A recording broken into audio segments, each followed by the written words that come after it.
lang din marinig mismo sa'yo kung ano ba yung masasabi mo doon. Parang inaano ko kay Kalingap Edu. So yun po mga Kalingap, meron po tayo panibagong reaction video sa nakita nating vlog ni Kalingap Rab. Ito po yung isa sa mga vlog ni Kalingap Rab kay Bridget, mga Kalingap, kung saan nilinaw po ni Bridget yung mga issue na ibinabato sa kanya. About po doon sa mga nagsasabi na bagay sila ni Kalingap Eds.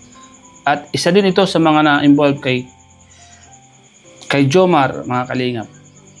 So yun po mga Kalingap, ito po yung bibigyan po natin ng reaction video. Ating vlog na to mga Kalingap. Ito po yung mga kasagutan sa lahat ng mga nagiging issue o sa mga ibinabato sa kanya ng mga viewers. At pabagay daw po sila ni Kalingap Edu. Panoorin po natin ang kanyang mga sinabi. Nilinaw po niya dito yung mga dapat po nating malaman at para maintindihan po ng mga viewers, mga Kalingap. Ito po yung kanyang mga pahayag. Panoorin po natin, mga Kalingap.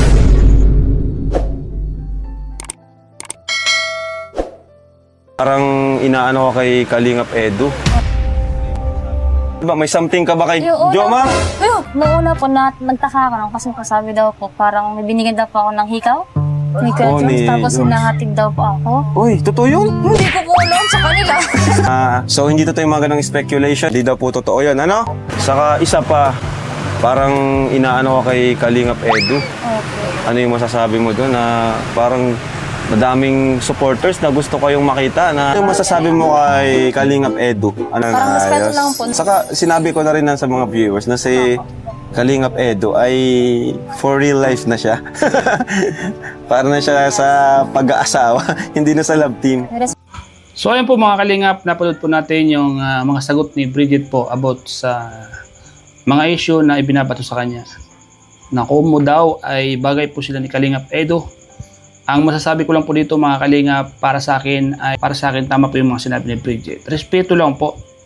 At sana ito rin yung maintindihan ng mga viewers at sa lahat po ng gustong maging love team itong dalawa. Sabi nga po ni Bridget, narespeto niya si Kalingap Edu kung ano yung kanyang pinagdaanan. Mga Kalingap, napakaganda ng sagot ni Bridget. Dito natin makikita yung isa sa mga salita na respeto na dapat alam ng mga viewers, mga Kalingap. Siyempre po mga Kalingap, alam ni Bridget kung ano po yung pinagdaanan ni Kalingap Edu. Alam ni Bridget kung ano po yung nangyari po sa ating love team ni Eds, mga Kalingap. At alam naman natin na si Bridget ay hindi basta-basta papayag din or magpapabuyo sa mga supporters na gusto silang i-love team kay Eds.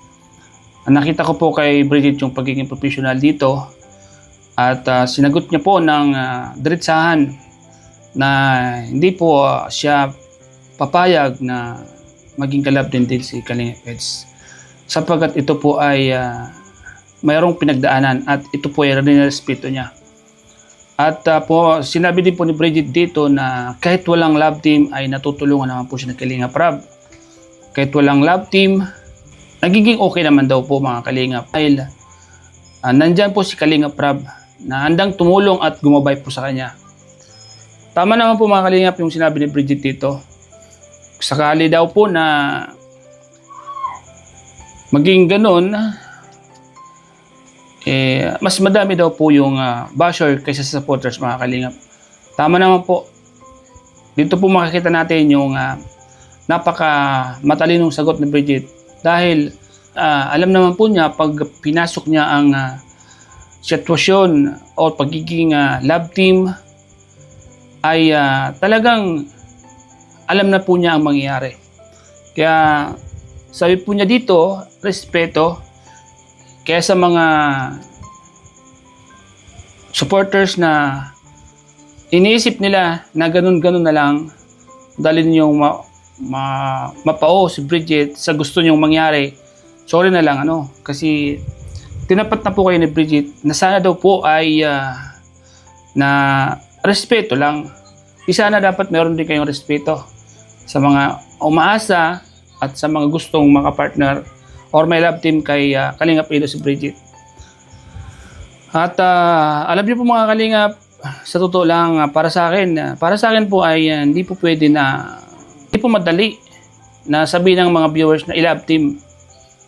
At alam naman natin kung ano po yung sana sa mga viewers na nag-iisip po nito, sana isipin nyo naman. Hindi po basta-basta ganun kadali yung gusto nyong mangyari. Hindi porket bagay sila, pwede na pong i-love team. Hindi po, dapat alam nyo din po yung magiging kahinatnan o mangyayari kung sakaling sinunod po kayo, di ba? Alam naman natin kung sino ang nilalaman ng puso ni Eds at kung sino yung partner ng Eds, di ba? Sana isip din natin na pag nangyari ito ay pwedeng